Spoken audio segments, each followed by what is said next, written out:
Welcome again, ladies and gentlemen, to an exciting new episode of Devil's Due. I am your host, Carl Duty. Court is now in session, and with me, as always, is the man who is the best there is at what he does, which is the best there is, the best there was, and the best there ever will be, Mr. Drew Celestino. Oh, dear. See, I married two things together. Well, it would be an interesting debate as to who is the more bitter, me or Bret Hart. Tough call. Tough call. That even I, of my limited wrestling knowledge, know that would be a spirited yet possibly depressing debate. The man has a reason, though. Yeah. Oh, yeah. He was retired early by a big lughead who kicked him in the head, giving him a concussion, and he later suffered a stroke as a result, ending his career. It's I'd be a little pissed off too. It happens. Who was the big lughead? Goldberg, who returned on Monday, by the way, to a huge rating. I saw that on ESPN. Yeah. Well, we've had that discussion before. I've already told you ESPN is not a legitimate sports journalism network. It's entertainment, and that's all it ever will be, so I wouldn't get too broken up about it. Yeah, I disagree. It's a circus. That's all it is. Wrestling is a bigger circus, so it's only fitting that they cover the bigger circus. How you doing, sir? How was your week? It's okay. It's okay? Yeah, it's okay.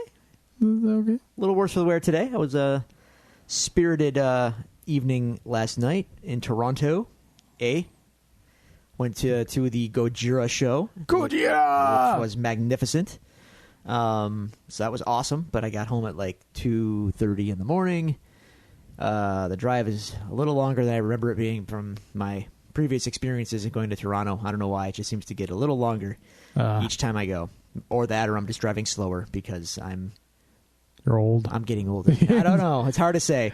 Why is this taking so long? But yeah, no, it was good. Good time. But I am definitely a little sleepy today. I know, say you're looking a little, bedtime bearish. A little bit. All right. Yeah. Okay. Yeah. All right, that's fine. Yeah, fair enough. So yeah, that was last night. The rest of the week was mostly uneventful, although one thing will parlay into a brew segment at some point. Yeah. Well, there was a big fun announcement for you this week that we'll get to in the news. There was that. There certainly was that. So yeah, we'll definitely cover that. We'd be silly not to. Of course not. I have some thoughts on that. I thought you might. Your week? Eventful, uneventful? Extremely uneventful due to mandatory overtime. Thank you very much, work. Yeah. Fortunately, none next week, but yeah, this week, as I've mentioned before on the show, the overtime just kind of saps all. Abandon all hope, ye who enter. Yeah. The only nice thing about the overtime is that I get to be the one to wake up William in the morning. Okay. And I tell you, man, you hear people say it. When you have a kid and you go in to wake up that kid and they wake up, they look up at you and they smile and you do nothing to prompt that smile, is one of the best feelings in the world. Oh. So that kind of gets me through the day. It's like Homer Simpson's workstation, except instead of saying do it for her, it's do it for him. It says saying you are here forever. Well, yeah, but he pictures. He's got the pictures. Yeah. I thought about doing something like that because sometimes it feels like I am there forever. Yeah. I'm trying to think if there's anything else. Not really. This weekend we are going to a pumpkin farm in Rochester that we go to every year, so I'm very excited about that, even though the weather is not looking good. So it might just be a shortened visit, but we visit with some friends over there. Can't really say up there or down there. Rochester's kind of over horizontal to us. Sure. Vertical? No, it's not really vertical. Well, it's on a slight incline. It's the word you're looking for is east. Sure. Just kind of beat. I think both our energies are down. It kind of feels like both our energies are down, but I think once we get to like news and whatnot, I think we'll pep up. Oh, I'll yeah, sure. So stick with us, dear listener. Just got it builds to a crescendo, really. Yeah. It's a slow build. It's a slow burn, the slowest of burns. Good coffee takes a long time to brew. Yeah, it does actually. See what I did there? No, but sure. Coffee. I should have probably had some before the show, to be honest with you. You know what? A cup of coffee sounds really good right about now. I'm not going to stop the show to go make it, so it's too late now. Once we start rolling, that's it. There is no stopping. Don't give me the sad face. It's like trying to convince the Grinch, at Thanksgiving to give you a Christmas present. We are a long way from his heart growing 2 sizes. No, this heart doesn't grow anymore. No, I'm fine. Dear listener, if you'd like to scold us for being low energy, or let us know how uneventful your weeks were, or give us questions and comments and general suggestions for the show, we definitely would like to hear from you. Again, just want to thank all the listeners. The show has been gaining some momentum lately. We really appreciate it. We do our best to keep track of our downloads each week, and each week for the past 3 or 4 weeks, we've had a steady jump each week, and we appreciate you for that. If you could just continue to help us to put the word out about the show, the best thing you could do to help us is whatever social media format you follow us on, whether it's Twitter or Facebook, when you see we post a new episode posting, you don't have to do it for every one of our postings, but when we announce a new episode, if you could please retweet that, share it, tell your friends, get the word out on the show. We really appreciate everything you guys and gals have done for us lately, and we just want to keep the momentum going on the show. And as for those social media outlets, you can find us on Twitter at Devils Do Pod. You can go to facebook.com/Devils Do Pod, or just search Devils Do on Facebook. You can email us at thedevilsdopod@gmail.com. Or you can find all this great material on our website, thedevilsdopodcast.com. That being said, it's time for some cross-examination. Yes, my favorite part of the show. Is it really? Yeah, kind of. Yeah, I think it is, actually. Mostly because it lets other people in. And I get to, they usually ask silly questions, and silly questions tickle my fancy, sir. Okay, all right, that's fair enough. Well, we had some sort of music to introduce this segment. If you use your imagination, there is. All right, no, that's But fine. if you hear music all the time and there's none playing, you might want to see a doctor about that. All right, I have to go because I have to go see a doctor. I mean, during normal business hours. Okay, so we have 3 people sent in multiple questions for each person. Oh, so boy. This should be fun. The first couple questions come from a woman who suffers from delusions. Okay. Because she married me. And she listens to this show, so. I'm out of it for a little while. Everyone gets delusions of grandeur. These questions come from, of course, from my lovely wife, Miss Julie Duty. Her first question, Drew and Carl. Yeah. What was your favorite Halloween costume growing up? Ooh, like that I had? That I, like, as a youth? That was Or like one that I didn't have, but I wanted. The question as I read it, sir. Okay. So, my favorite Halloween costume growing up.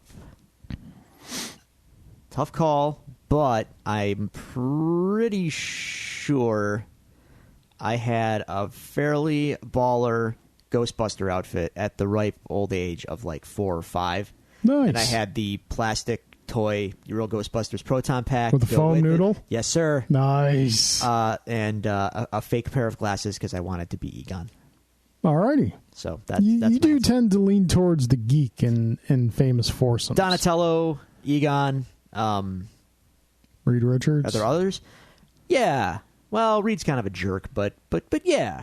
Reed's not a jerk. Johnny's the jerk. Johnny's just kind of Johnny's like the hothead. absent-minded. Reed is the absent-minded jerk, though.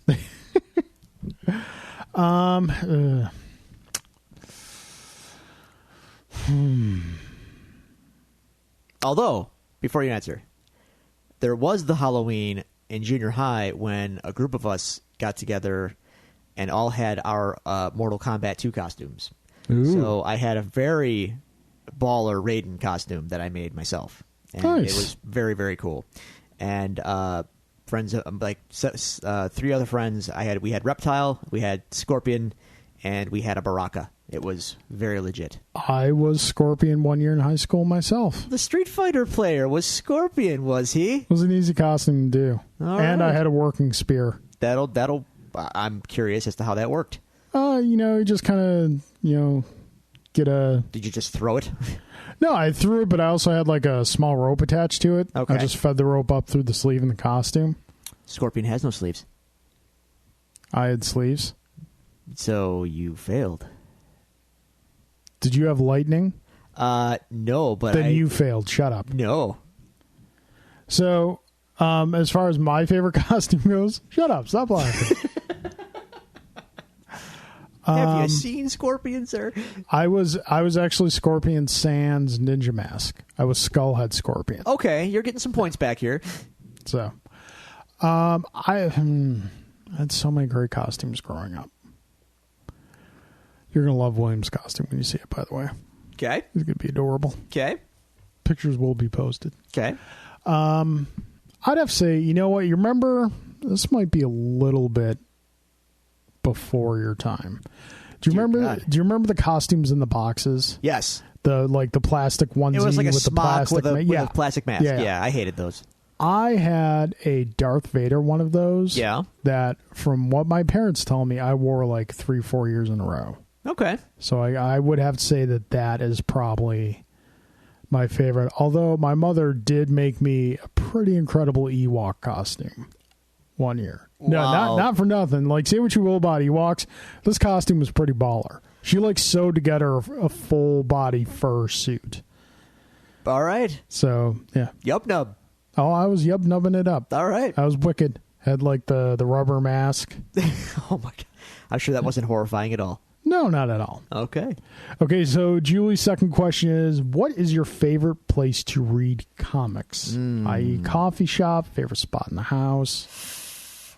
For me, it's difficult because I like to read in peace, and it's very hard to get peace in this house with my animal friends.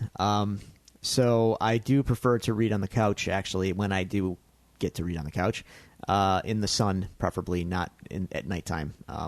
So on my big couch by my big, what's the word I'm looking for?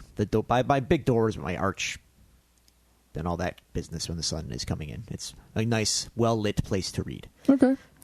Mine is in our living room. I have this big whitish, tannish chair that's right by the big bay windows, and there's a lamp right next to it. That's kind of usually at nighttime, but I'm not going to poo-poo it during the day. I generally read right here where you see me sitting in this poor light. Alrighty. It's not fun. I like reading on the couch better. So those are Julie's questions. Julie, we appreciate those questions. Our ya. next questions come from Mr. Alan Waiters. Yes, he has, and Alan has answers to give. Yes. Did he give them? He did give them. Do you want to start with the answers, or do you want to start with his questions? Let us not dwell on ceremony here. He has to answer for his question from last week, Okay. asked by Mr. J. Gelsomino. All right. Should we recap the question? By all means. I don't remember. You have the email. I don't. I don't have the email anymore, but if I remember You correctly, delete the Yes, of customer's course I email, the client, delete. the listener's emails. once we've used it, what's the point of keeping it? Posterity. No. So Well, this is just. don't look so offended. I'm dejected for Alan. I don't think I've emptied the trash bin, if that makes you feel It's probably better. in there. No, I remember the question. Jay asked him if he would rather be the king of Panama or the king of Zamunda. Okay. All right. So, Alan's response.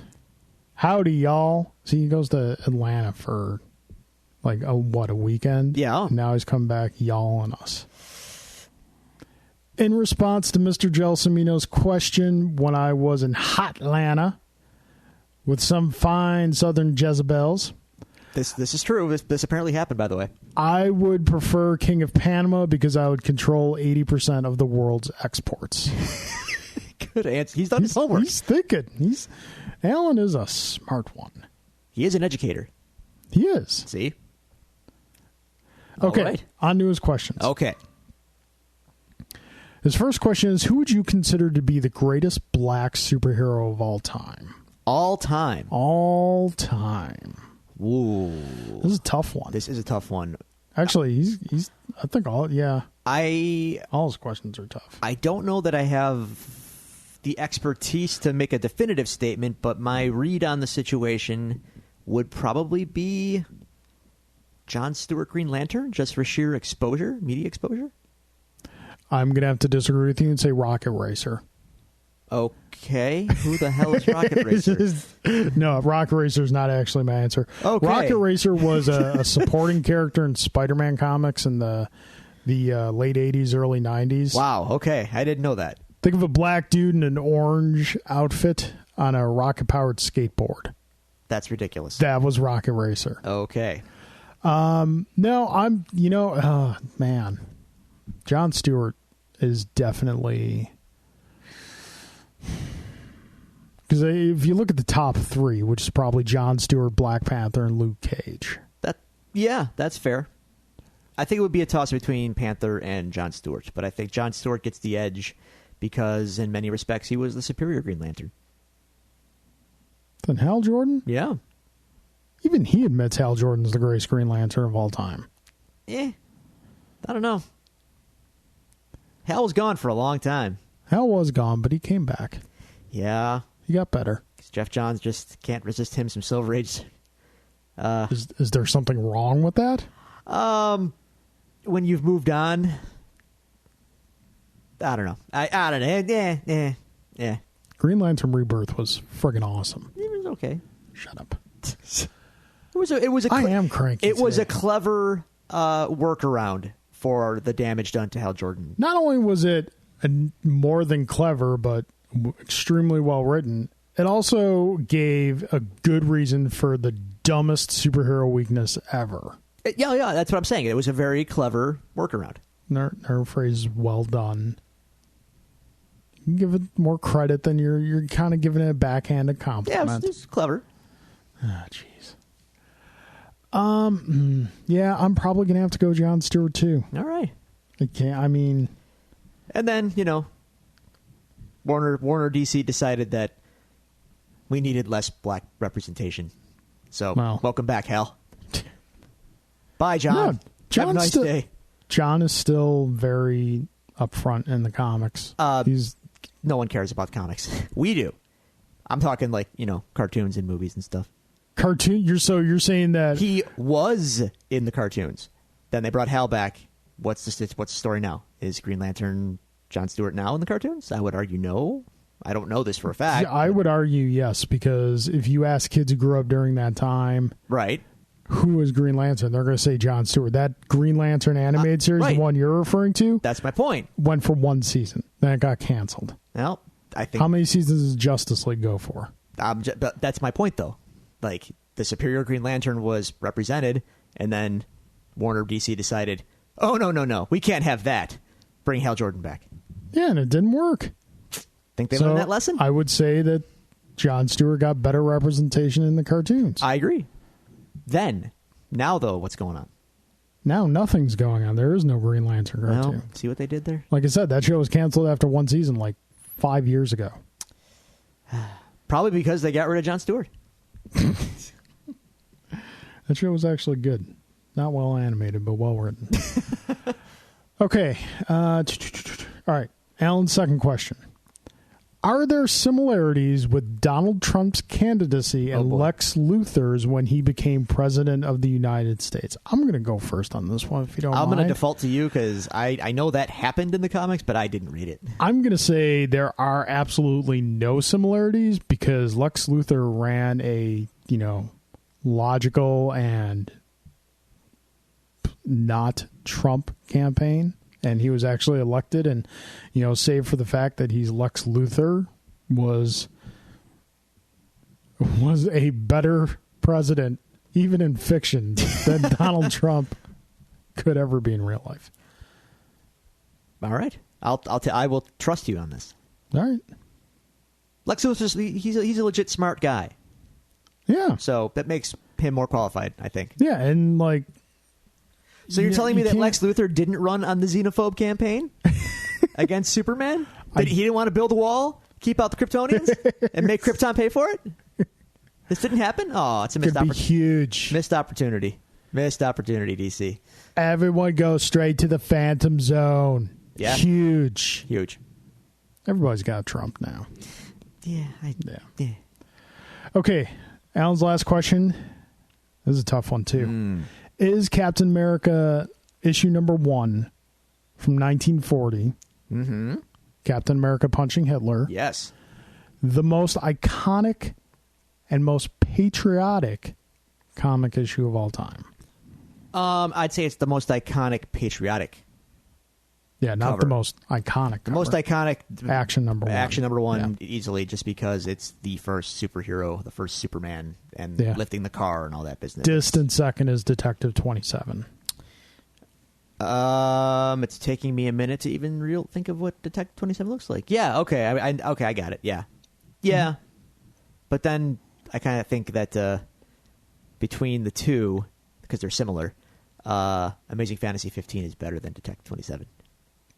Yes, I would agree with Similar layouts, but I think Spidey's is that. I would better. agree with that. But yeah, for patriotic purposes, Captain America number 1 is absolutely the top dog. He punched Hitler in the face. He did. It doesn't get much more American than that. America wasn't even in the war yet. Yeah. Cap ain't waiting for no resolution. Cap's going. Cap's like, I got your resolution right here.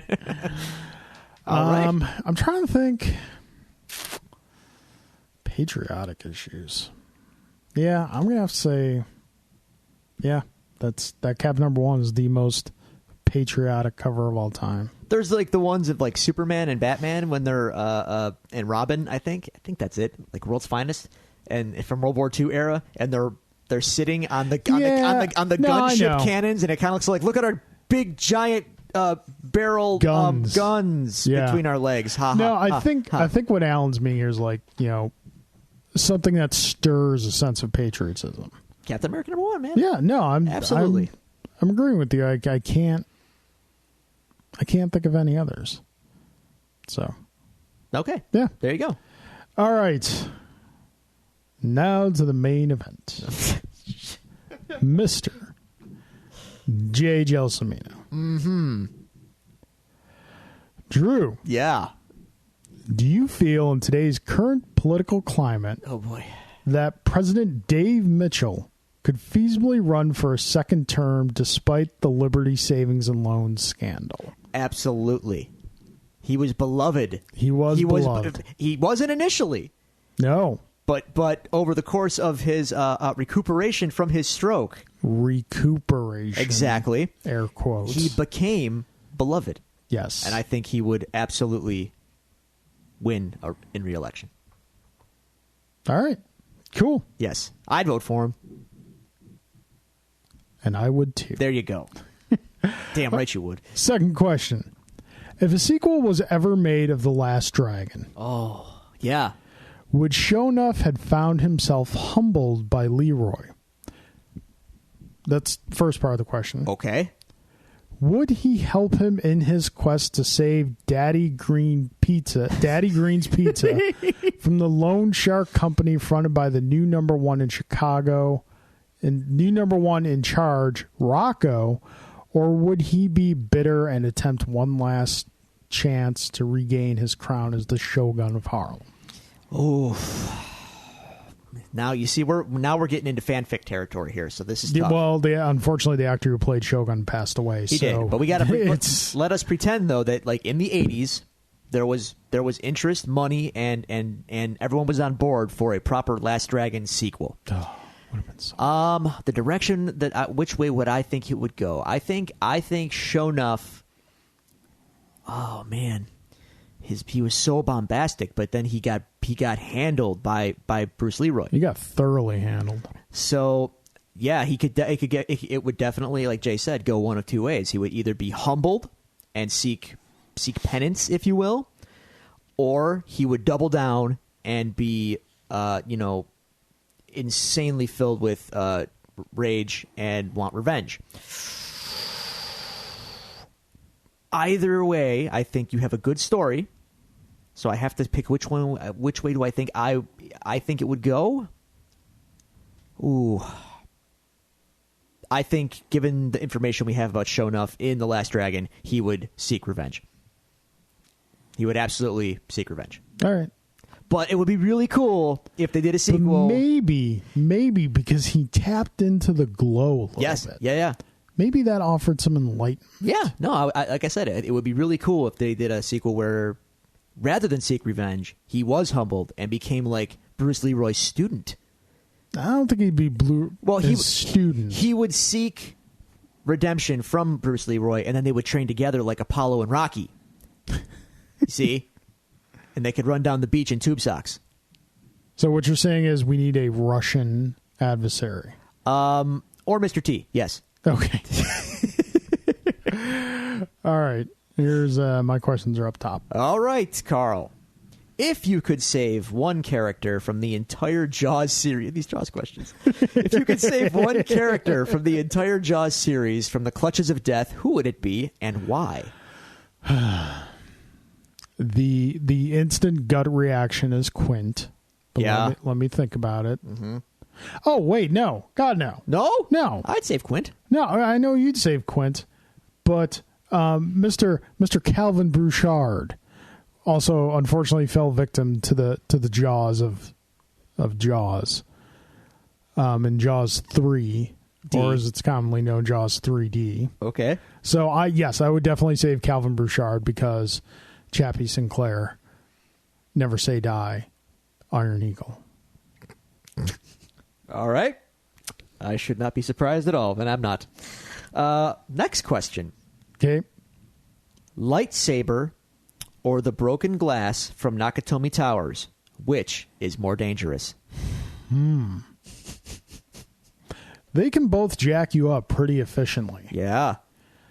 I'm going to say the glass from Nakatomi Towers. Okay, go on. Because, and I've always thought about this, with a lightsaber, it's going to cauterize whatever we're wound on it the makes, same page like here. right away. Yes. With getting cut from glass, you got to stitch that up. And that hurts. Not to mention the scene when he's in the bathroom sink plucking the glass out of Exactly. his feet. Yeah. Exactly. So, yeah, glass from Nakatomi Plaza. Absolutely.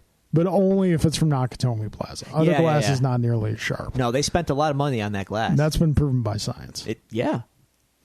Good answer. Good question, good answer. All right, There that you brings that brings to a close this week's cross-examination. Now we're going to open up the case files, and oh boy, Drew, we thought last week was great. A lot of stuff happened this week. Do you want to go in chronological order? Of Sure. what happened? Let's go chronological. Well, your call. Dealer's choice, man. Dealer says, all right, we'll go chronological. Wait, let's go. Well, let's go small to big. How about that? Small to big? Yeah. However you determine those things.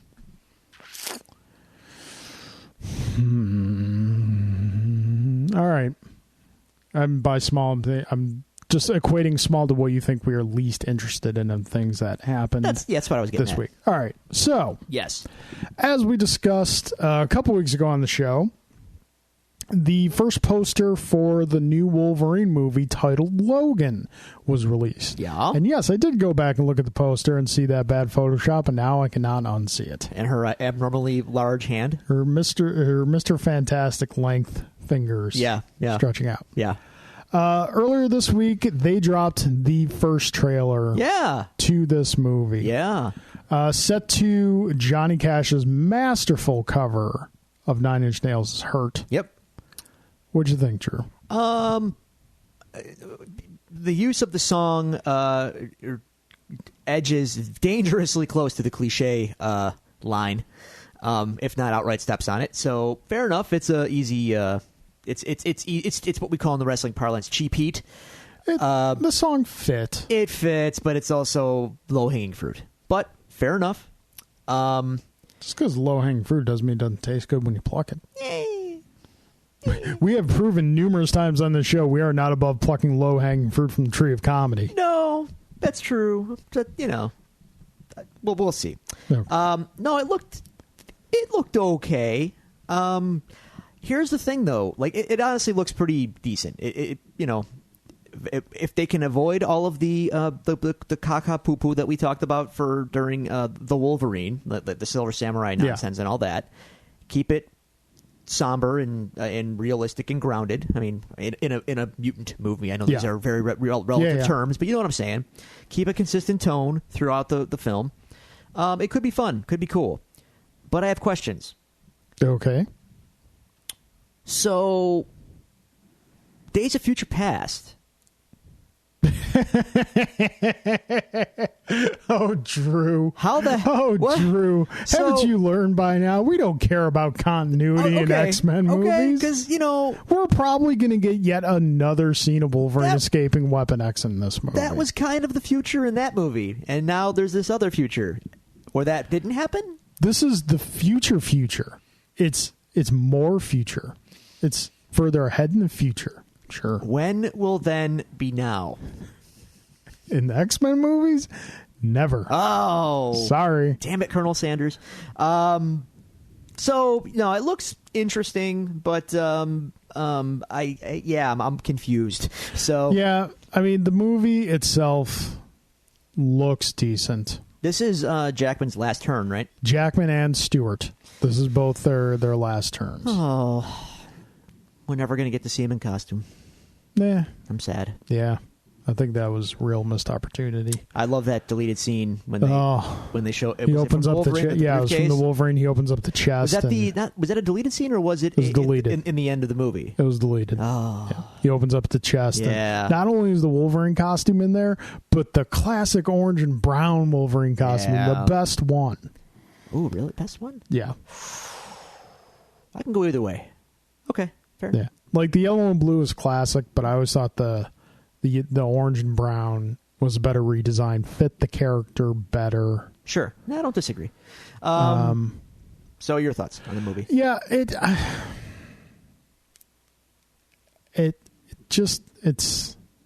looks like it could be decent. It's going to be rated R, so they're probably not. Deadpool assured it. Yeah, they're not going to pull any punches. I'm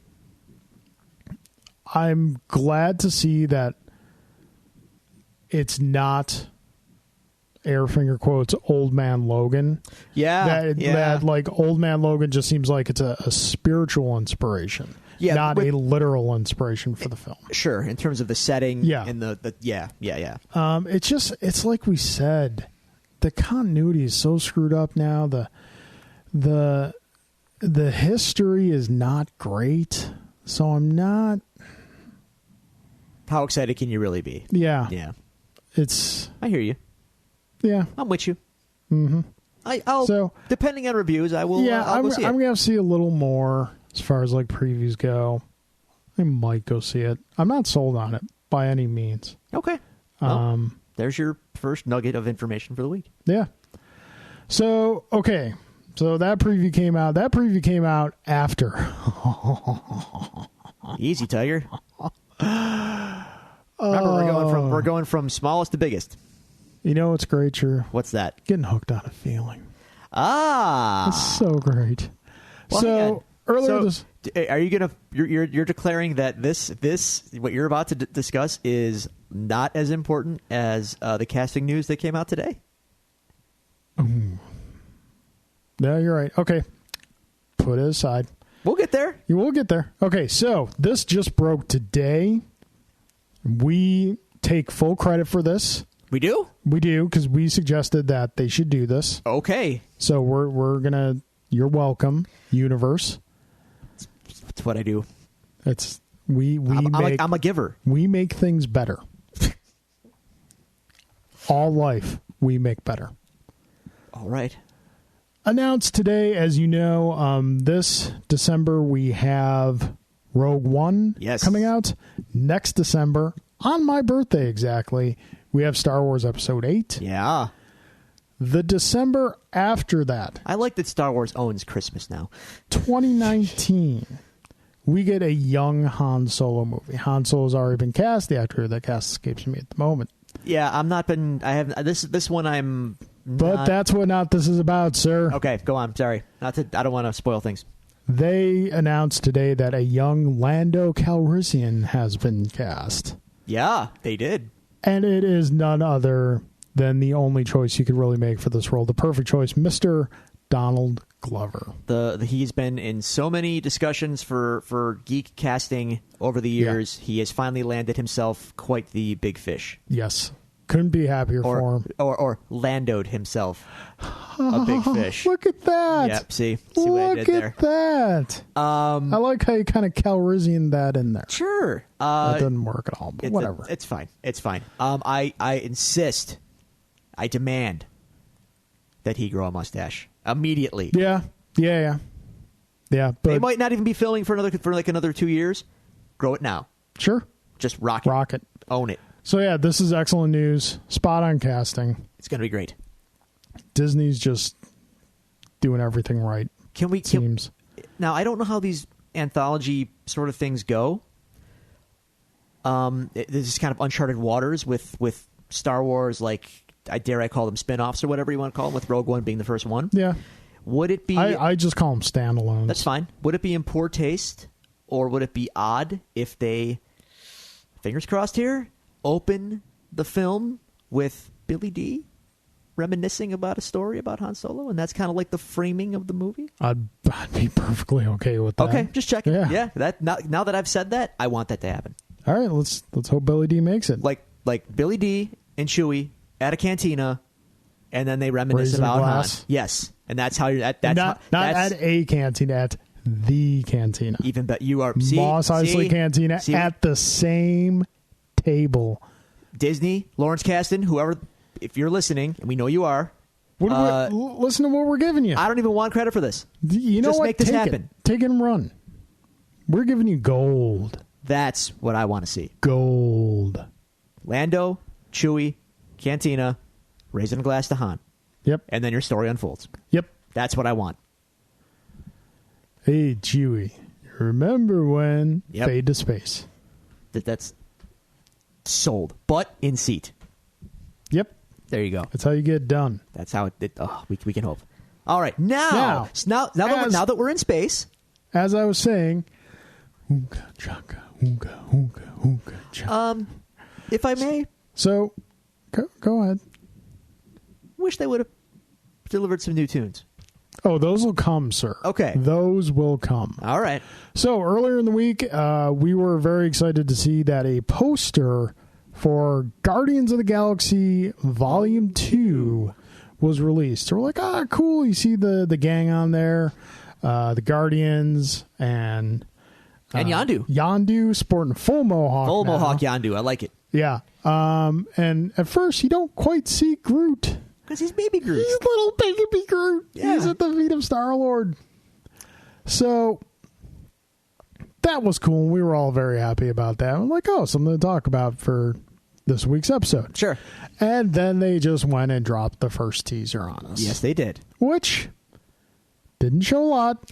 Yeah. Showed enough. Showed enough for me, man. Showed enough. Yep. Gamora getting to be more badass. Yep. This is good. Nebula looking very cool. She had some new eye stuff going on. Yeah. And I thought she was honestly, I think, underrated in the first Guardians flick. I thought she had a certain presence and portrayal that was really interesting. I wouldn't necessarily say underrated, but definitely underused. Okay.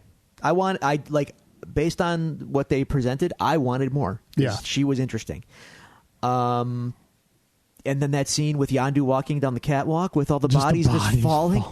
Wow. And I want to make this public. I may have before, but I'm going to do it again. Okay. Batista, hi, I'm Drew. I was at the Royal Rumble when you won, and we booed you, and I want to apologize for booing you. You have to understand, I wasn't booing you, Dave. I was booing WWE's decision to not have Daniel Bryan in the Royal Rumble match at all, or have the opportunity to win it, because that was his year, and he was inserted into the main event of WrestleMania after the fact. You know the booking was bad. You said so yourself. I booed you. and I'm sorry, because you are amazing, sir. You are a treasure. Your Drax is a treasure, and I can't wait to see more of the movie. Hopefully one day you will be able to get a Drax hug. I want a Drax hug. It looks like he gives a very warm and Good tender hug. hug. Good hug. Good hug. And then, of course, as everyone's hoping for and wanting throughout the trailer, where's Rocket? Where's Groot? Ah, yes.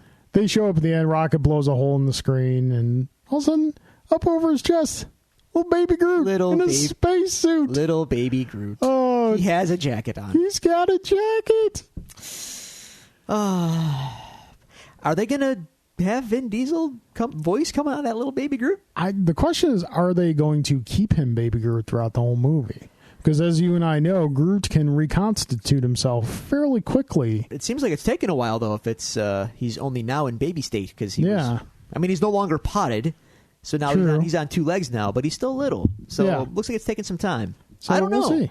Maybe they'll hit him with some Miracle Grow or something. And sure. Maybe he'll get put into the giant sunglasses case and shot onto the Genesis planet where he'll get regenerated. Case. Star Trek 3 style. I know. Search for Groot. See, now you want that, don't you? Yes. Okay. We'll see. So that comes out first week. That's their May offering. And then what's their next November offering? Is it November Black Panther? I don't know. I feel like I should know this. It's not Avengers.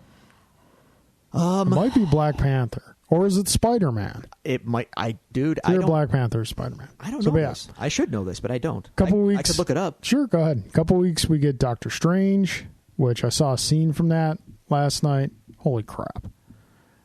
As trippy as we thought that was going to be, magnify that. Did you hear the final credit music? They released that. The score yes. part? I did not. It is very weird. Nice. And it's probably one of the most memorable Marvel themes that I've heard. Because one of the things I'm not saying a lot. I'm not sure if that's my point. I'm not sure if you've seen that video or not. No, I saw what you sent to me. They discuss Marvel's scores are ultimately very forgettable, but that's almost by design, unfortunately. But this one seems like it might stick. And it's very odd and otherworldly. So, FYI, your release schedule for Marvel films here. Doctor Strange this November. Weeks away. Mere weeks. Spider-Man Homecoming is actually July 7th. Oh. Next year.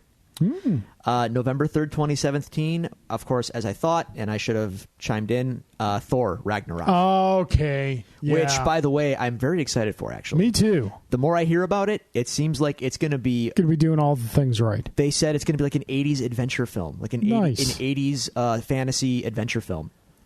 Nice. I saw the logo, and my immediate reaction was, that looks so 80s. You know what's funny? If you look at the logo for Thor and the logo for Guardians, they're very similar. Okay. They're extremely similar. So, yeah.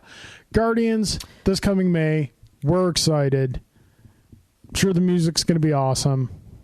You have a lot to live up to, James Gunn, so choose wisely. I have every faith in him. Okay. All right. That's that. Our final piece of news to go into. Oh, okay. So as you, dear listeners, probably do know, since it's been mentioned a couple times on the podcast, my distinguished co-host here fancies himself. Not sure how distinguished I am, but yes, go on. He is probably one of the most dedicated. I don't like the term fanboy. I think it's got a very negative connotation, so I'm not going to call you a Nintendo fanboy. Thank you.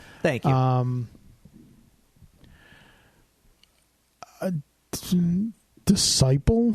Acolyte? I fancy myself You ponder yourself a Nintendite. I prefer the term Nintendophile. Okay. So you were very happy. Well, I'm not sure if you were very happy, but you were excited this week because Nintendo announced their new system, the long codenamed Nintendo NX. Yes. Was revealed to be the Nintendo Switch. Yeah. Now, before we get into our thoughts on this, let's kind of break down what was shown to us. Okay. So, all right. Picture, if you will, listener, if you haven't watched the preview. You probably have. Yeah, you probably. It's blowing up. It's getting really big. I have some thoughts on all this. Yeah. picture a smaller size tablet and a docking station plugged into your television. Now, if you want to, you can take this tablet out of the dock, plug in a video game controller into its sides, and take it anywhere you want to go. That's essentially it in a nutshell. Yeah, kind of. Yeah. It's hard to describe in a It way. really is. It's easy but hard to describe. So okay, you being the passionate Nintendo loyalist, yes, for lack of much more cruel terms, go. Okay, the NX has been a very hotly contested, and maybe contested is the wrong word, but it's been very highly anticipated. Yes, I am a proud Wii U owner. I think it was a great console that was unfortunately tagged with poor marketing. They should never have tagged the Wii branding onto it because the Wii was a very specific thing, and the Wii U was not the Wii in any way, shape, or form. It was very different. So they confused the marketplace, and that, as a result, I think tanked it early, and it never really picked up steam after the fact. But I think it was just too early after the Wii as well. No, the Wii had a nice long shelf life, and it was underpowered. And there's a lot of thoughts I can get into with Nintendo and politics and with third parties and all that, which I will, by the way, because we're talking about another console. But no, the Wii U was timely, but it never picked up steam, and that's a shame because for my money, the Wii U's library was absolutely stacked. Strong library, great games. I enjoyed the hell out of it, and I wish more people did. So the NX has kind of been looked at as like this savior for Nintendo. Now, I want to make something very clear to everyone right now. I'm gonna spin some truth on you. Okay, truth is this: Nintendo doesn't need saving by any stretch of the imagination. They've been doomed, and I'm putting my finger quotes up here. They've been doomed since 1996. Naysayers, critics, and analysts have been saying Nintendo is doomed for like my entire adult life and even like half of my adolescent life. They're not doomed. They absolutely own the portable game space. Their consoles, while you might think are not, as good as the PS4 or the PlayStations or Xboxes of the world, debatable, and they still make money. They make hand over fist money. The Wii printed money, literally. It printed money. Money went to Nintendo, but it printed money for them, as did the 3DS.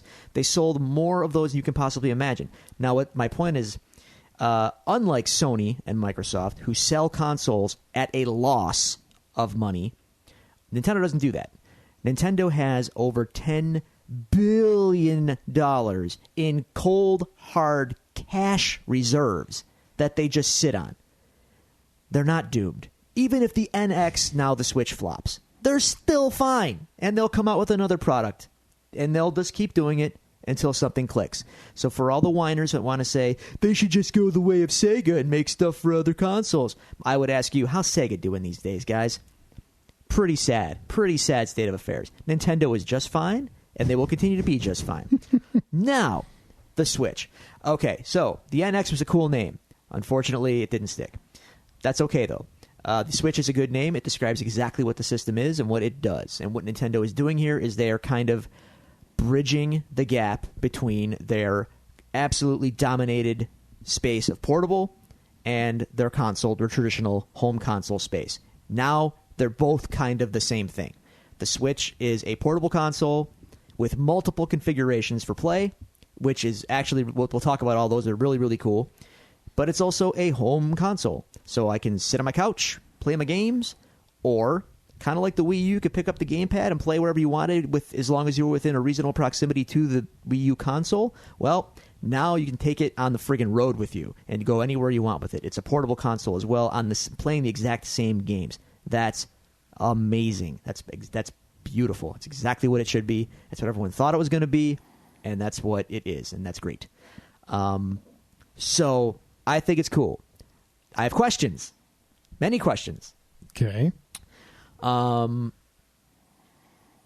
not a power guy. I don't really care how powerful it is. I'm sure it will be powerful enough to be enjoyed. Video games are so good now. They Yeah. look so good, and they have looked so good for a long time. Can they look better? Yeah, I guess, but I think that we've reached the point of diminishing returns where my eyes don't really care anymore. If it looks good, it looks good. Nintendo has always been very much about their particular graphical style, not necessarily keeping up with the graphical Joneses, more or less. The last time that they really pushed for power was the GameCube. It was more powerful than the PlayStation 2, and it was almost as powerful as the original Xbox. They really wanted power, and it failed. So they've basically decided as a company they're not going to chase power because at the end of the day they cannot sell at a loss, number one. And number two, the last time they went down that road, it didn't work. So you cannot say that they're not a company that doesn't learn from mistakes or miscalculations, I should say. So I don't care how powerful it is. Breath of the Wild is running on it, and that game looks gorgeous. So that's a Zelda game, kids, by the way. So that it's powerful enough for me. She's fast enough for you, old man. Now, questions. It runs on. People are using this term cartridges as a sort of a nostalgia buzzword. They're not really cartridges. Technically, that's true, but that's very loose definition. They're SD cards. They're essentially SD cards, from what I can tell. So my question would be, what is the capacity on them?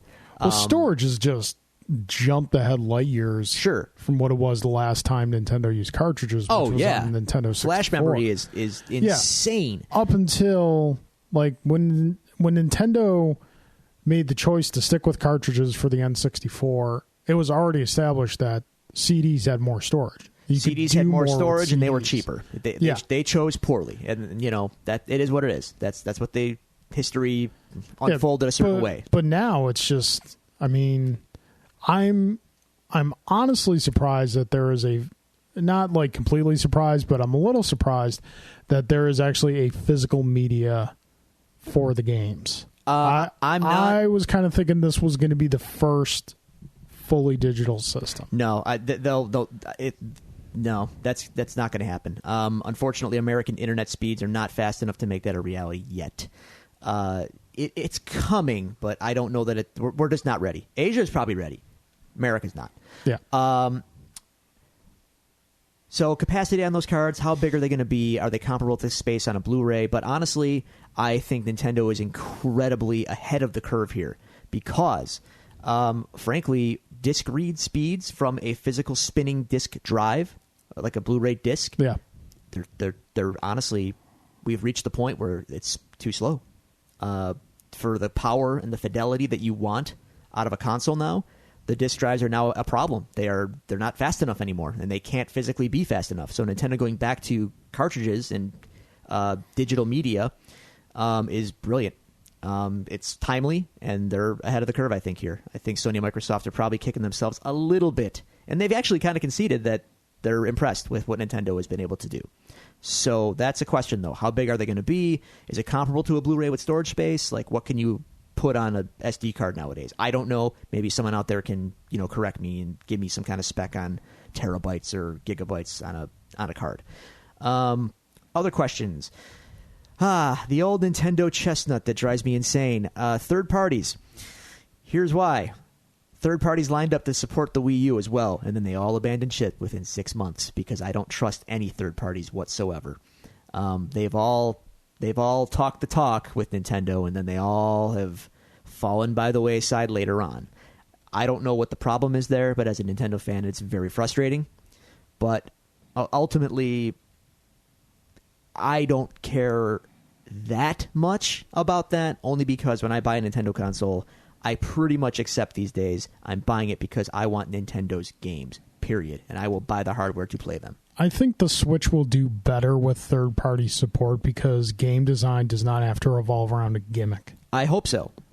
And I also hope that, Nintendo never had a problem maintaining third-party relationships in the portable space, mostly because they owned the portable space. Yeah. So maybe it's going to be dependent on them selling a whole ton of Switches and third parties will stick around. I hope they do. I really do. I don't want to see big gaps on the release schedule again, like we've had with previous Nintendo consoles. They released an image of these are the third parties that have signed up to support the Switch. I saw Konami on there and I laughed. Konami doesn't make games anymore, you silly goose. They make pachinko. They make pachinko machines. So are you still going or? I'm just kind of riffing. All right. I'm buying one. I'm absolutely buying one. Yeah. It showed so much potential. It shows a lot of potential. The Wii showed a lot of potential. Wii U showed some potential. Yeah. I would argue, as a little more non-biased perspective, I would argue that Wii and Wii U did not live up to that potential. That's not Nintendo's fault. It kind of is. No, it's not. They lived up to the potential with their titles. Third parties are lazy and didn't want to invest time or energy into actually taking advantage of the hardware as it was presented. Because even the Nintendo titles that came out later on down the road didn't. It kind of felt like they even knew that like the whole motion control thing was kind of burned bright for a short time, then faded out. Not quickly, but fairly steadily. Sure. Because like it's like we discussed with Star Fox. Yeah. All the potential they had to make with Star Fox, with the Wii U, with that screen. Yeah. They could have done something like they could have made something that I never thought they could put on consoles, the old X-Wing and TIE Fighter PC games. Okay. They could have done something like that with Star Fox, which would have been awesome. But they didn't. They just gave an old Star Fox game a fresh coat of paint. I would argue that did you play the new Star Fox game? You yourself told me that it was an old Star Fox game with a fresh coat of paint. Yeah, but the play style was completely like the gamepad and the TV were independent of each other, and you had to use both to play the game. It was so. I'm not saying that that's a good thing, by the way, because it was very awkward to do. But they did take advantage of the technology given. Not as fully as they could have. Okay.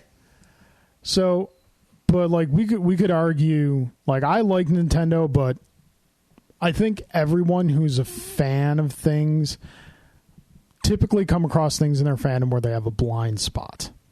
For me, my blind spot is Street Fighter and Capcom. Mm-hmm. Your blind spot is Nintendo. Okay. That aside, let's focus on the Switch. I don't think the trailer was particularly well done. Okay. The system itself, I think, looks promising. So what's the problem looks like with the it has trailer? Potential. It showed situations that are never going to happen. That's the goal of the trailer, man. The mobility is cool, but the mobility is going to, like, some people will use the mobility. The mobility will be huge in Japan and, like, New York City and Los Angeles. Mm-hmm. Places like large commuter places. Rest of the world, probably not. Not to the way they're showing it in the trailer. Sure. I'm interested. What I like about the system is the diversity of it. Of the things that, like, it clearly shows that it has two controllers. It has it's got more than that. It's got a travel controller that can break apart into two separate controllers in and of itself. Mm-hmm. And then it seems to have like a stay-at-home controller, which is a more traditional video game controller. Oh, that'll be sold separately, don't worry. Oh, I'm sure it will be. Yeah. But I like the diversity of it and the different things that it can do. My big question on it is battery life. Yeah, that will be a concern, but I would consider that the 3DS can get 3 to 5 hours of battery life on it. If the Switch can do comparable, that's fine. That's about what I would expect. I think you would need, if you're saying that this is a home console that you can take on the go, I think you would probably have to be pushing between 6 and 7 hours battery life. For people not to bitch. I disagree. No one bitches about the 3DS's battery life. That's different, though, because 3DS is a handheld system. There's lower expectations. So is the Switch. The Switch hang is a on. whole new classification. Exactly. They're changing the game, and I think there's no reason why 3 to 5 hours of life on a portable console is bad. It's already on the market. What if you got an 8-hour flight? Plug it in your layover, man. All right. I'm just saying. My point being, it's not a problem. It's not a problem with the portable console currently. So why is it a problem with the new one? Because the new one's not a traditional handheld portable console. It's something more. So it should offer more as far as battery life goes. I totally disagree, but whatever. So from what I'm understanding, the tablet itself is the system. It looks that way. The dock just looks to be you plug it in to charge and to hook it up to your TV. Possibly. That's what I took from the trailer. It's hard to say. No one knows, and they haven't said yet. I don't know if it's going to also have some kind of resolution boost when you plug it in to up it. Like, is the screen going to be blocked at 720? I hope not. I don't know. Because, like, if there's a difference in resolution between when it's hooked up to a TV and when it's traveling, that's a big misstep. Like if you're saying this is a home and travel console, you have to maintain graphical equality between the two. I would say. I don't know about equality, but comparability. Yeah, I'd say. I would say equality. If they want this to be what they're intending it to be, there's got to be no difference between home and travel. And the experience has to be the same regardless of where you are. The game experience has to be the same. As long as it's comparable, yeah, I agree. I don't, but I mean, if there's going to be trade-offs that I'm not going to notice, I don't care. Well, that's fine. I do care. Yeah, if you're going to argue about, never mind. I think we're nitpicking, and that's what people do with these things. See, I don't think we're nitpicking. I think it's like I said. This is a little bit of that blind spot I was talking about. To you, Nintendo can do no wrong ever. Oh, they can do wrong. I'm a Metroid fan, sir. Ask me about wrong. I'm starving over here. Between wrong and injustice. My God, I'm dying. I'm parched. Throw some Metroid water on me, Nintendo, please. I beg you. No, I think unrealistic expectations are the enemy, and fandom has all too often done this to themselves. And I mean, I'm not sure if you followed the insane rantings of the Nintendo NX subreddit leading up to the reveal. No, I typically don't listen to people on the internet as general. That's unfortunately gamers, dude. And gaming culture has this really bad habit of hyping themselves up based on nothing and then being disappointed when things didn't go the way they thought they were going to go, even though companies never said they would go that way anyway. Yeah, no, I get that. And despite my cautions on the system, I would say you would call them nitpicks.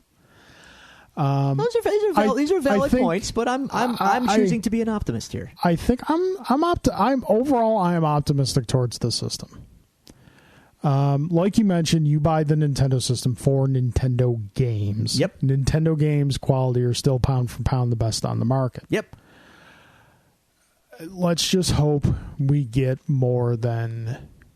Let's hope Nintendo lets some of the old horses out of the corral this time around. Like you said, Metroid. Oh, God, please, Metroid. I beg you. I beg you.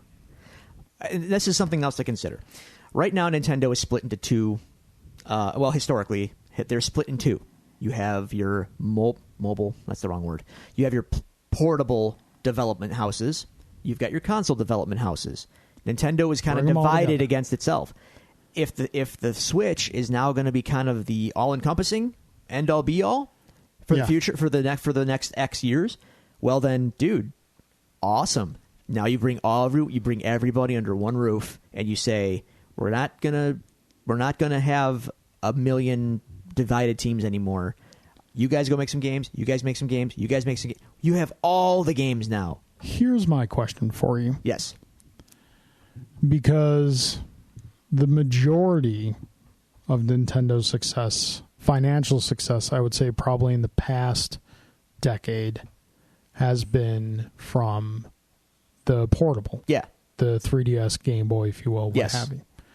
Do you think they continue to produce one of those after the Switch comes out? Or do they say, this is it? That's a great question. I don't know the answer to that. Do you think they should? Depends on the success of the Switch. If the Switch takes off and sells like gangbusters, I don't know that there's a need for a dedicated portable console anymore because their portable console is also their home console. Why sell both? Like I said, bring everybody under one roof. I would agree. I'd say and charge forward. I would say put everything behind the Switch, which is dangerous. It is and it's not. If the Switch fails or underperforms, yes, I think it's going to that determination will likely be made by them when the Switch goes up on market and once they see how it performs in the market. If it sells like gangbusters, dude, they might be less inclined to give the 3DS a successor. But if it doesn't, then they'll hedge. Now, I don't want to say hedge, but they'll rethink whatever their portable strategy is going to be. What and we'll close on this. What do you think for a price point? That's a great question. Where are you looking at? Because Nintendo, the past couple generations, have been very consumer conscious. They are always They have conscious. not. That's in our discussion. In terms of price points, they're always consumer conscious. Price points, yes. Price points, I'll grant that's you. What you said. I'm agreeing with you. NES, Super NES, they were kind of setting the standard so they could kind of charge whatever they wanted. Sure. Which still back in the day were not outrageous. What I liked about like the NES, Super NES, Sega Genesis days were that you had package options. Yeah, like when NES first came out, there were 3 different packages you could get. You could get just the system with 2 controllers. Yeah. You could get the system with 2 controllers, a light gun, and a game. Or you could get the Granddaddy box, which is what my parents got me. Thanks, you Mom and Dad. Kid. I was a spoiled little brat. I make no bones about it. You had a Technodrome. No, that was a little. Did you have the Cobra Terror drone? Yes, and the flag. You see? Sorry. Yeah, the NES Deluxe Edition. You had Rob the Robot? I had Rob the Robot. And a flag? Used him My twice. God, sir. Well, Rob the Robot was terrible. I know this, but still, the point remains. Yeah. The flag, the Terror drone, my parents and Rob the Robot. loved Gyromite. They played that thing together all the time. Robbie Robot, the only thing Robbie Robot was good for was those spinning discs, drag racing them down the hallway. So your that point, was though, it. But yeah, there was diversity offered in the selection. Yeah, you don't get that nowadays. You don't get that. Like the most you get is the system packaged with a game. Yeah. Whenever the hot new game comes out, that's what they package with the system. Sure. So yeah, Nintendo Wii. I have a hard time with the Wii because to me the Wii is a lot of failed potential with a really great tech demo. The Wii U, and have both been pound for pound best priced consoles on the market for what you're getting for them. I think that honestly, I think they'll continue that trend. So we're looking between $250 and $299. Are you thinking? I have a feeling it's going to land around $299, but I wouldn't be shocked or appalled if it was more like $349. Okay. I think you're still in safe territory in that price range. I don't think it'll be higher than that. I absolutely don't think so. I think nowadays people kind of start to bat an eye at $399. Oh yeah, Sony scorched the earth with the PS3 in terms of what they can get away with the pricing. Yeah, and even they learned from that mistake. Yeah, so, yeah. So yeah, all right. There you go, man. Case files. I'm buying one. I'm buying one, and so should you. There you go. I will probably buy one. I will hopefully adopt. They will hopefully come out with enough information and enough stuff that will make me want to be an early adopter, because with the Wii U, I was kind of an adopter a little too late in the cycle. I will say I think literally since I got my Wii U last Christmas, maybe 3 games have come out. Yeah, it's tough. And I haven't bought any of them. It's tough. What I will say before we close on this, though, is that it's going over really well. So the Wii U was kind of like contentious from its unveiling. It was a hard sell even when it was unveiled. The Switch right now, oh my gosh, sir, people are really on board. Honestly, I think people are just happy motion control's going away. I'm sorry. The motion control wasn't even a factor with the Wii U, but people, because they learned that. But your point about it, the relief that it's going away, is irrelevant because it's been gone. Like, it's not even. It doesn't matter.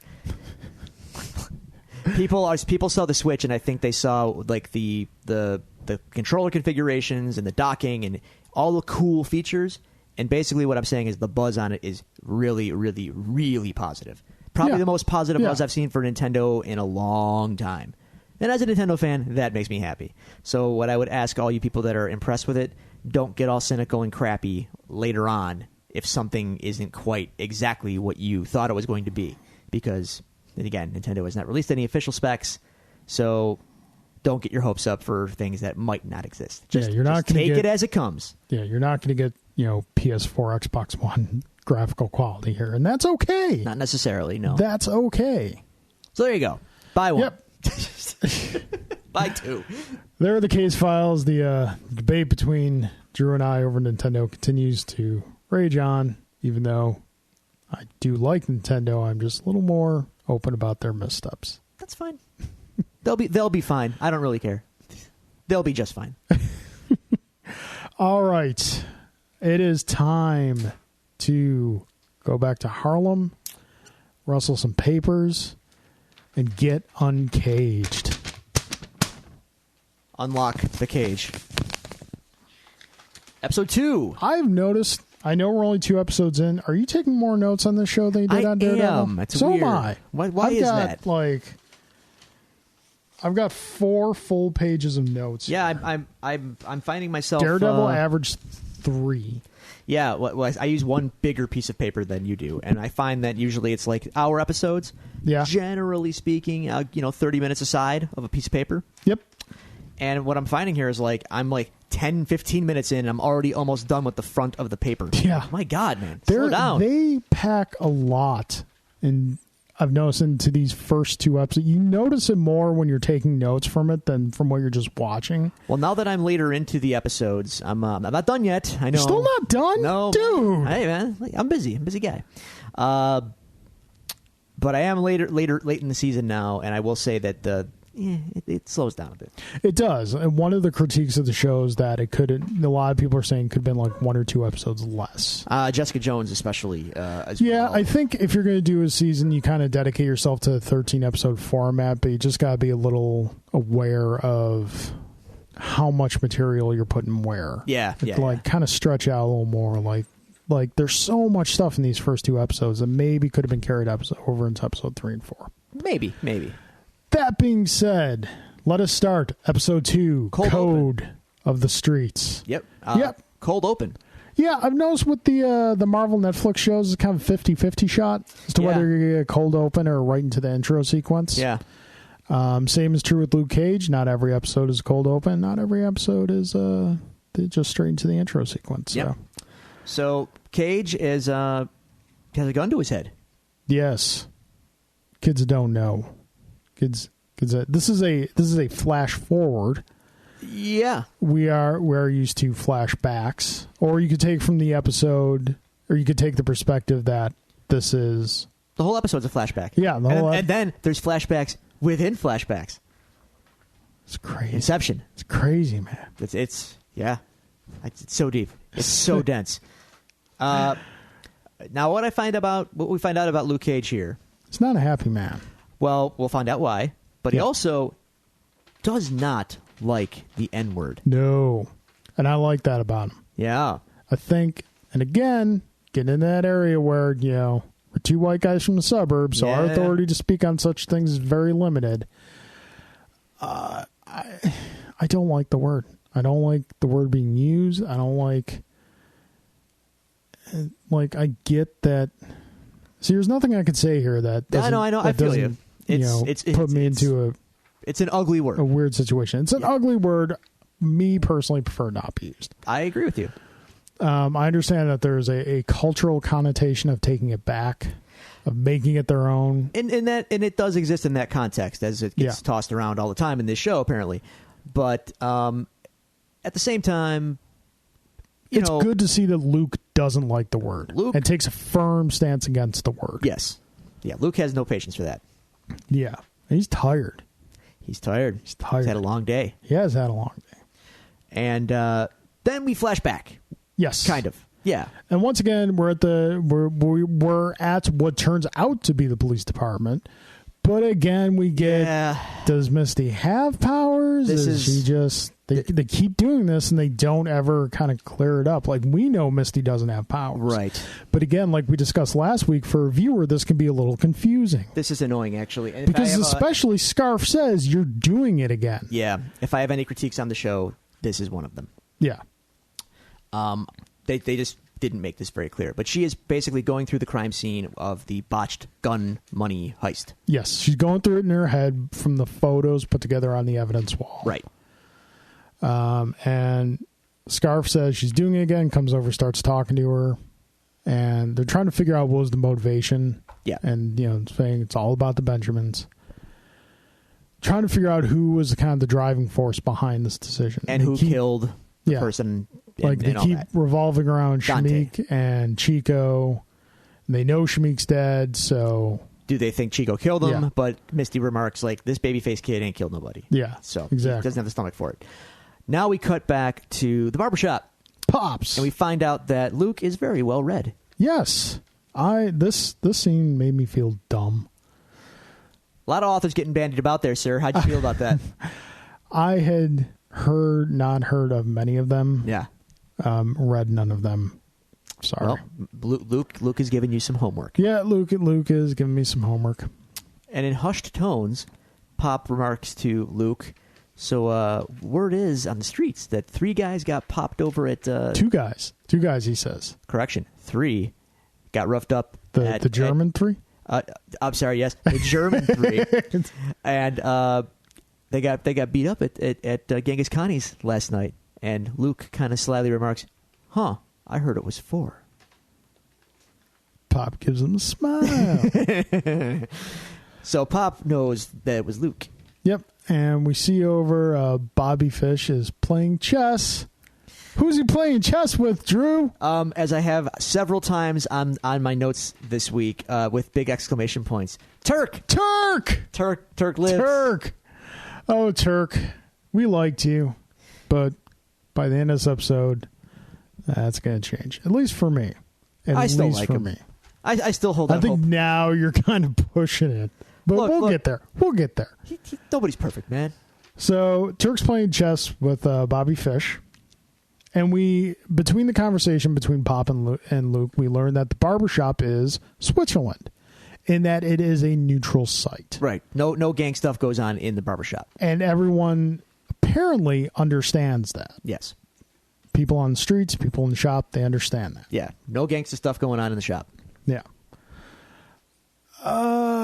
We also find out a little bit about Luke's background, that he is from Georgia. Not Chicago. Not Chicago. Which he initially says. Correct. Pops is onto him.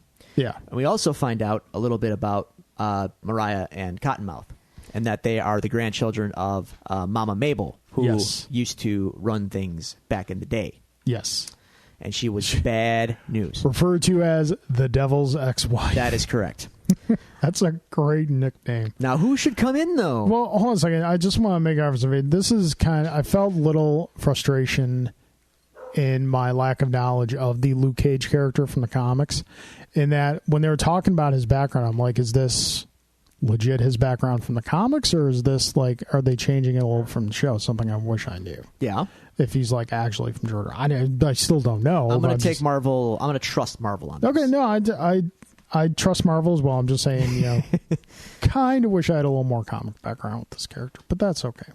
So as they're speaking in hushed tones about Cottonmouth and the situation, speak of the devil. Unfortunately, Daredevil doesn't appear, but no, Cottonmouth does. Yes, he does, along with Shades and the gentleman named Tone. Now, not Tone Loc. No, there's no funky Cold Medinas going on. No, or Ace Ventura, or Surf Ninjas. No, nope. Surf Ninjas. Yeah. Surf Ninjas. Yeah, it's awesome. Okay. Kinda. We'll put that next to Iron Eagle on your shelf there. Leslie Nielsen. Ernie Reyes Jr. and Sr. Tone Loc. Okay. There was a Game Gear in it. Wow. The Game Gear was a better system than the Game Boy. No, it really wasn't, which is amazing when you really think about it. Technical specs it was. And how'd that work out for it? I'm not saying it was a success. I'm just saying it was better. If it was just I had them both. It was better. if it was better, it would have been successful, but it wasn't. Not necessarily. Uh-huh. Sure. Surf Ninja. Surf ninjas. So, okay, Cottonmouth shows up and he wants a shave. He wants a shave, but he's not there for the shave, man. Have you ever had a traditional No. barbershop No. shave? That's it's scary. something I've always kind of wanted to That try. scares me, man. I get that, but it's a time-honored tradition amongst men. Are there statistics out there how many men are brutally murdered or have their throats slit in barbershops? No, probably because the people who put those statistics together get brutally murdered or slit. All right, I'm just wondering because it scares me. That's all. Yeah. I'm afraid. I'd see, unfortunately, with my head hair situation, my hairline is in full retreat, so there's not a lot of opportunity to go to a You traditional could barbershop. go just for the shave. I could go just for the shave. It's something I do want to experience. Maybe, see, there you go. You want to go together? No. You want to have a little guy day? It's not weird at all. I don't think it's weird. Just two guys going for a shave. Damn, why you gotta make it weird? I'm good. You made it weird. Maybe. Surf ninjas. Yeah, that's not weird at all. Anyway, he's not there for a shave, though, man. He's there looking.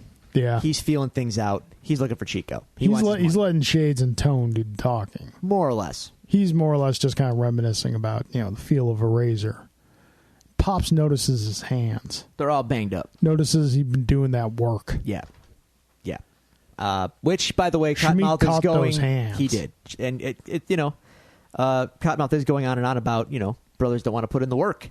I work for a living, as his hands clearly show. Yes. Shamik got the business end of those hands, but he doesn't say that. He doesn't. No, that's true. But Pop knows. Yeah, Pop sees, Pop knows. So Luke is kind of gaming the scene. Oh yeah, He's kind of like he's there hiding out in plain sight, sweeping up the floor. And you hear him talking about, 20 feet, two guys, both armed. Now, also, it's weird. He's kind of trying to avoid Shades, but not really. Yeah. So I think at this point... This will come into play later. Yeah, I think at this point he kind of gets that Shades doesn't recognize him. Yes, and yeah. Which is sort of He's surprising. not rocking the Ricky Williams anymore. No. The Kimbo slice? There's so many names for it. I know. And then snap goes the broom. Yeah. Because he's that tense. He's aggravated, too. He's aggravated the very presence of Cottonmouth in this place. Yes. And, to him, and Shades, obviously. To him, this is hallowed ground. Yep. He doesn't know the history that Cottonmouth and Pop share, which he finds out later in the episode. Yeah. Luke offers to take out the dirty towels. If Pops wants. If Pops wants. It's no problem. But Pop says, no, we're good. Yep. Let's keep it neutral. This is Switzerland after all. Now Cottonmouth decides to leave, but Luke stops him and says, sir. Unless your name's on the list. I forgot to write down the names. I know. Dang it! Pacino, Pat Riley. Muhammad Ali. Yeah, I think there's more. Yeah. That's $25. That's another. You know what? That's another reason why I haven't gotten that done. That's expensive. For a shave, yeah, but it's not something you're going to do every time. No. You know what I started doing recently, actually, that I highly recommend? Okay. What do you use as far as like shaving cream goes? Sensitive gel. All right, so you just the old like put it in your hands, rub it together, put it on your Yes, face. sir. I got one of those old-fashioned brushes with the apothecary cup. Uh-huh. It is fantastic. Application, cleanup, no mess, quick, easy. I love it. I will never go back. Okay. You know what? I'm going to put that on your Christmas list. Shaving tips with Carl, now on The Devil's Due. I like where this is going. All right. So, yeah. Cottonmouth seems a little aggravated, but also understands. Well, he understands, and he also made it. He understands, and now he knows that Pops understands. Yeah. They're looking for him. Yeah. So, yeah. But also, and we see again later in the episode that Cottonmouth also respects the shop. Yes, he does. He understands what the shop is, and he respects that. And Pop. Yeah. They have history, which Yep. we'll get into. Now, Pop insists, or he wants Luke to go find Chico because he knows Chico's a dead man otherwise. And we find out, basically, Pop, is he Reva's father? It seemed like Luke's girlfriend. Yeah. Now deceased. that Reva is crap. My notes are out of order. Oh dear. It seems I'll get like you through. Yeah, it seems like that. Yes, I would Okay. say the way he described it, because Pop is calling in some markers. Exactly. So when he remarks to Luke, look, when you showed up with Reva, ex-con, with an assumed name, asked to get paid in cash, I didn't ask any questions. I let you slide on that. So now I'm calling it in. Yeah. Go find Chico for me. I did you a favor, now you do one for me. Yeah. So now Luke is obliged. Yeah. However, someone else is looking for Chico. Cut to the basketball court. Misty Knight. And we learned something about Misty here. Misty can ball. Misty can ball. Just like Prince, she too can ball in heels. Yes.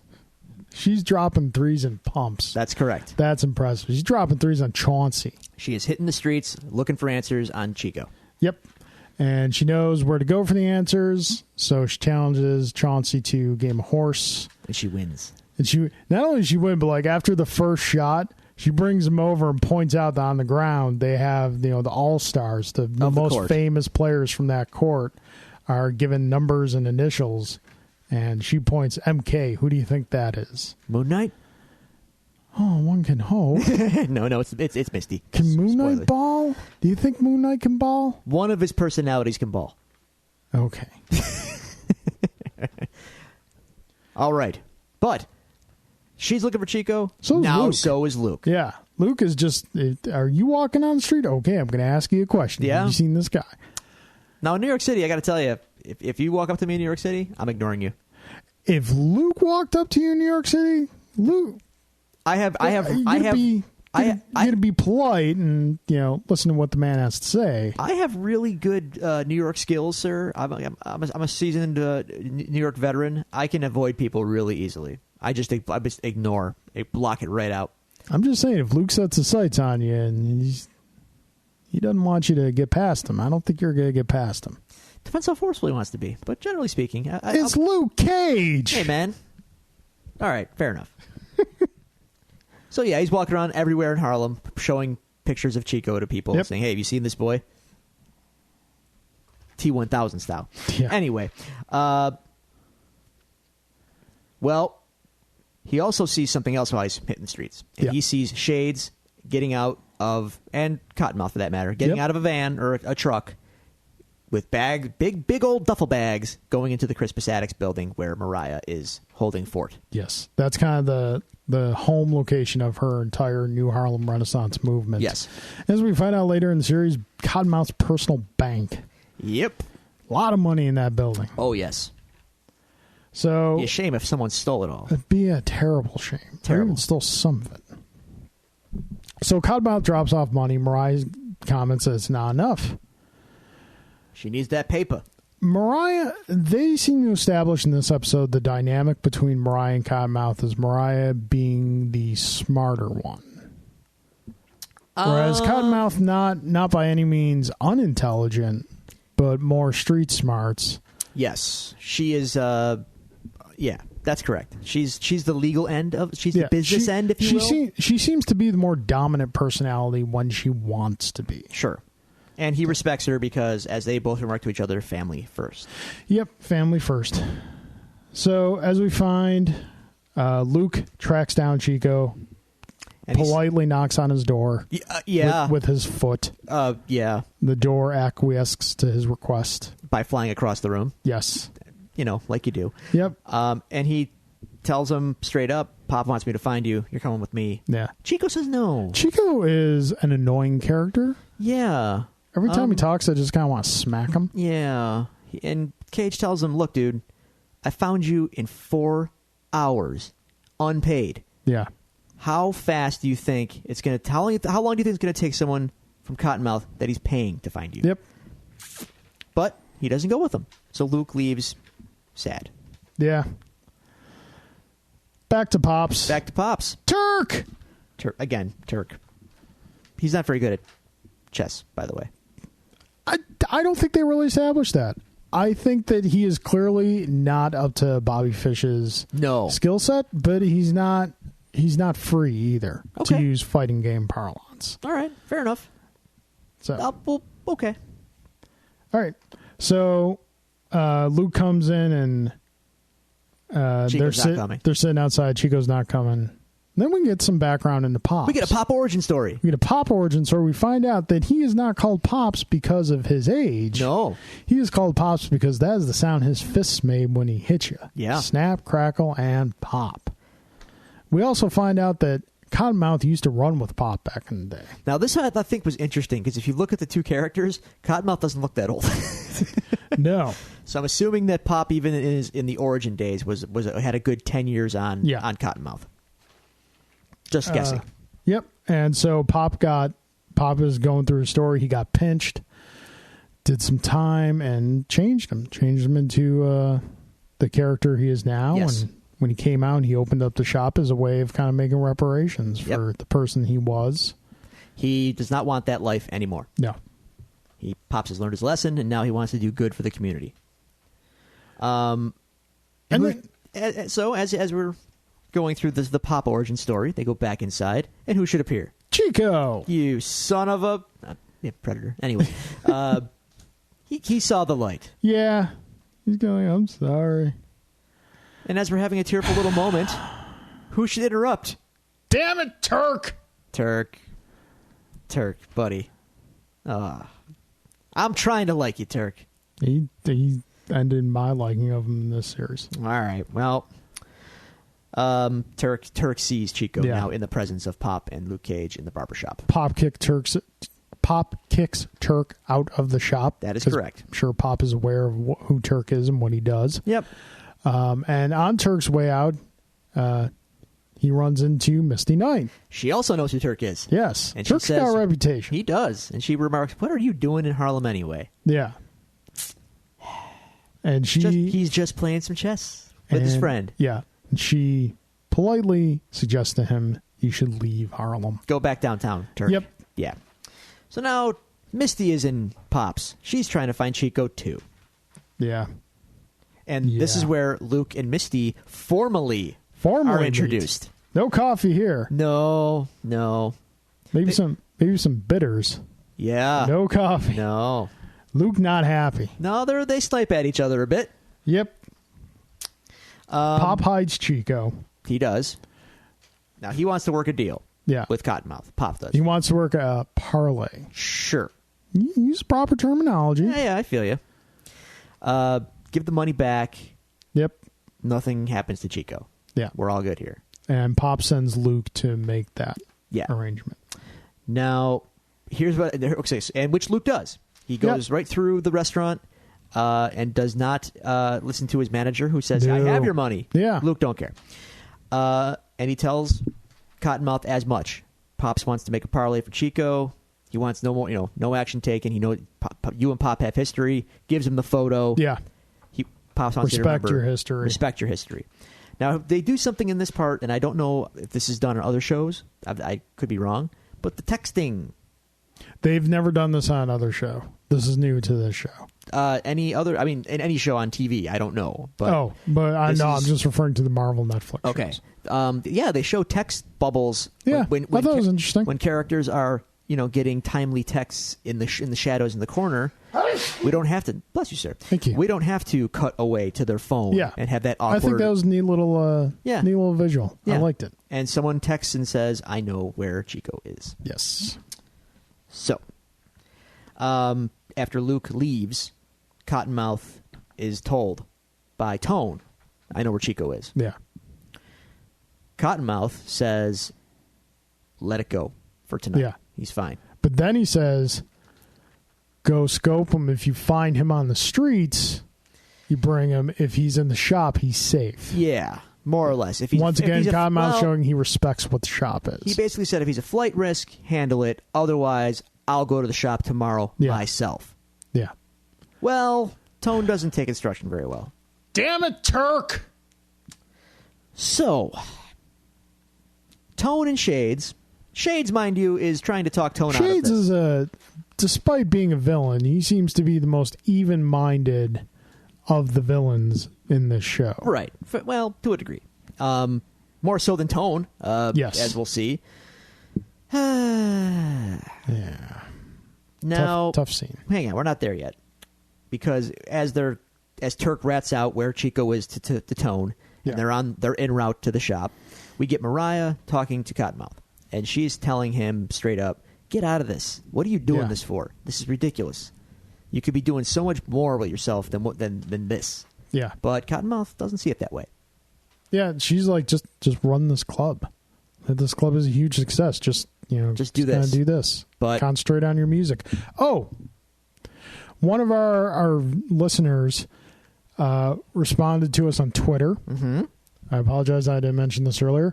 That the instrument that Cottonmouth is playing in last episode, we were wondering what it was. It's simply called an electric piano. Okay. Yep. So as you keep going on, I'm just going to grab my phone and find who that listener was so I can give him props. Give him the props. Yeah, but Cottonmouth wants more than just money. He wants money. He also wants respect. No, I'm sorry. I got this all backwards. Mariah wants respect. Yeah. Cottonmouth wants money. Because, yes, he says money outlasts respect. Okay, fair enough. Now we get to the sad scene. And before we get to the sad scene, a thank you to Twitter user Badgerfang. All right. Thanks, Badgerfang. Yep. At Mr. Bubonic. All right. So, yeah. Electric piano a la Ray Charles. Okay. See, this is why I don't like Turk anymore. Yeah, okay. Because Turk didn't know that was going to happen, though. Like that? You think he knew? Come on. Dear listeners, for those of you who cannot see, seeing as this is an audio medium, Drew, can you please describe the face I'm giving you right now? You give me the son I am disappoint face right now. I'm giving you the really, Yeah, exactly. really Yeah. face. He doesn't know. Turk's not the sharpest tool in the drawer, man. Come on. It's like more than Nintendo you got a blind spot about, I'm just saying. So Shades and Tone show up. Shades cautions, says wait. Tone, No. not about waiting. He goes in... Pops in the shop. double wielding. Chico's in the shop. Double wielding what looks like clobs. Yeah. The messiest of the messy guns. He shoots up Pops. Yeah. So Chico gets hit. Chico gets hit a couple times. Luke is shields shielding Lonnie. Lonnie? Lonnie? Yeah, Lonnie. That's the name? Making Yeah. sure. Pop catches one right in the neck. Yeah. And Luke is telling Lonnie, stay dead. Stay dead. Because Luke's Play playing dead, dead. yes. Yeah. Because they don't know about Luke No. yet. And Tone and Shades come in, take the money, and run. Yep. And we get Pops Oh, dying. the scene's gut-wrenching. Poor Pops, man. Because it's just like his final words. Forward always. Yep. Always forward. Yep. Now Luke mad. Oh, Luke mad.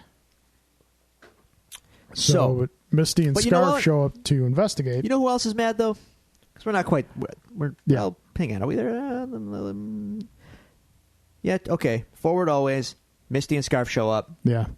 Misty notices the bullet holes in Luke's shirt, but remarkably, he's unharmed. Yeah. He's fine. Yeah. As he says repeatedly. But Cut you know, back to Harlem's Paradise. Luke's up not on- the only one mad. Up on the roof. Yes. So they got the money back. Yay!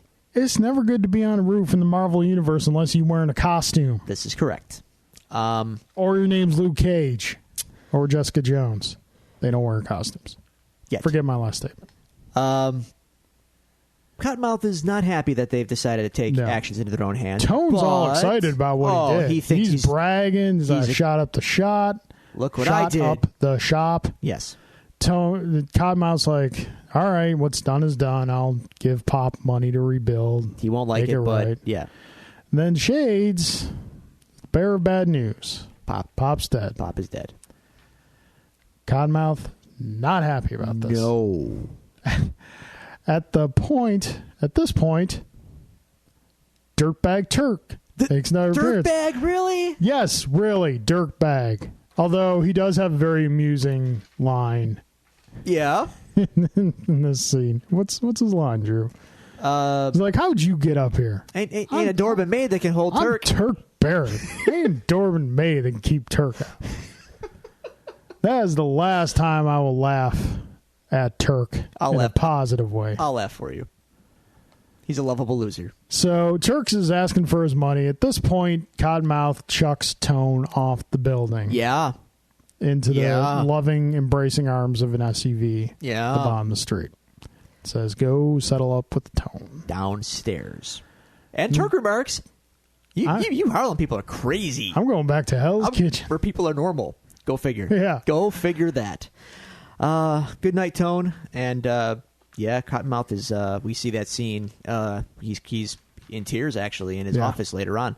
Yeah, both Luke and Cottonmouth and Misty are all mourning Pop. Yeah. Pop was one of those community figures, known to everyone, loved by everyone. Yep.